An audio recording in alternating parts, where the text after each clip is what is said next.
around the world with the sun.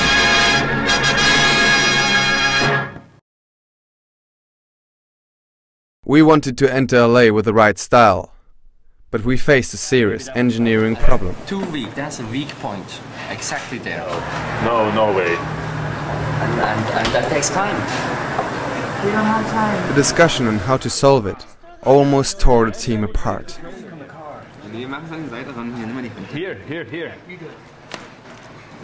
Finally, we came to the conclusion that our boards would hold with 2 simple straps.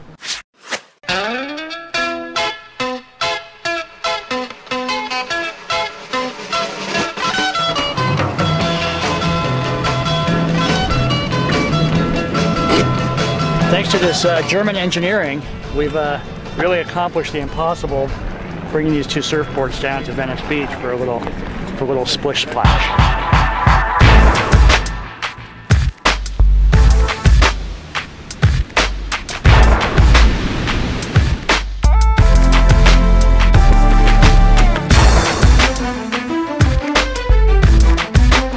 Ladies and gentlemen, welcome to a special report from Hollywood, and I have with me a very special guest. Please welcome Mr. Luis Palma. Good morning, Luis. Hi, good morning, Eric. How are you? Not too bad, how are you? I'm okay, thank you. Now we're here in Hollywood, and this is of course the capital of the film, and everybody comes here to be part of a movie and hopes, expectation, all those kind of things.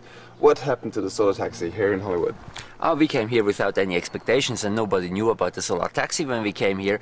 But thanks to our host Ted Levine, he made it possible that we got a role in the Monk. Yeah, I had to accelerate and speed up and overtake a bus, and that was the shot, and that's going to be seen all over in the world. This is Tony Shalhoub saying, again, I am so impressed with this vehicle that has traveled over 25,000 miles around the world. This is living proof that we all need to go solar, go electric. We met Nick Baggerly, and he's a good friend of ours, and he has some telephone numbers, so he organized, for example, James Cameron. And when we were hanging around in Malibu, so James was really interested in the Solartaxi, and I had to explain him a lot of things, and then he even made a little spin with me inside Malibu. You know, from the time President Kennedy set the challenge to the time we had Americans walking on the surface of the moon was 8 years. You know, that's unbelievable. If you look at what happened in World War II, they built a ship a day. You know, unbelievable things can be accomplished if you put your mind to it, but you have to want to do it. And right now, I don't think Americans want it bad enough. I don't think they want to change the way they live. I don't think they want to reduce their energy consumption enough. I mean, I do. I know a lot of people who do. I still feel like we're in the minority. And I think that until the fuel prices really go through the ceiling and the economy starts to crash, people aren't going to do enough about it. And by the way, our government didn't help us out too much over the last 8 years either. One other guy, for example, was Larry Hagman. He's JR from Dallas.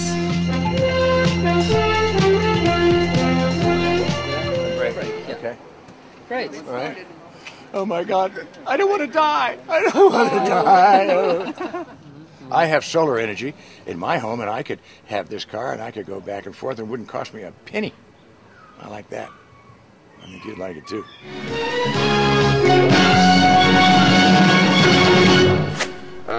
Anyone else you met? And we also met Jay Leno.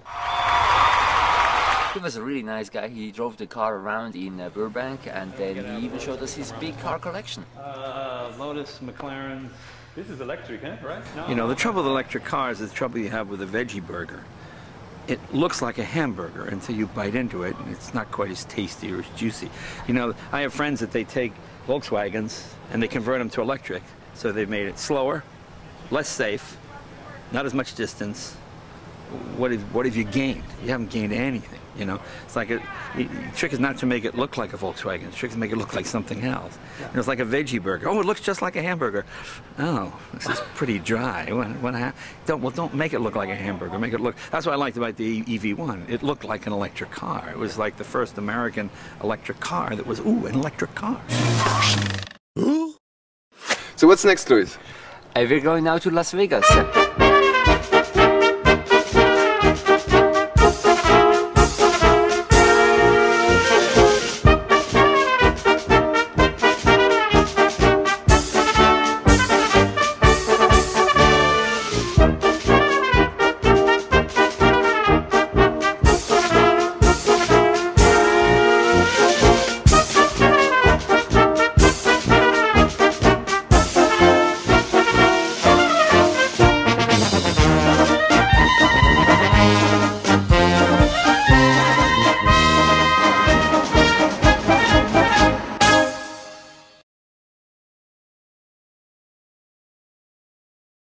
something like that. I'm saying this to all the kids. Solar cars are not coming, they're here, and I'm driving one.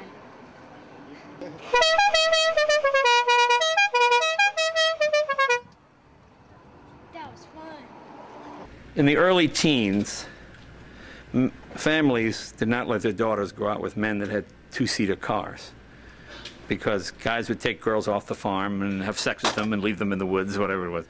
So the idea was to show that you were a good Christian car dealer, you would put what they call a mother-in-law seat or a chaperone seat. So all two-seater cars were sold with the chaperone seat, so the father could stare or the mother could stare at the driver while he was driving on the date.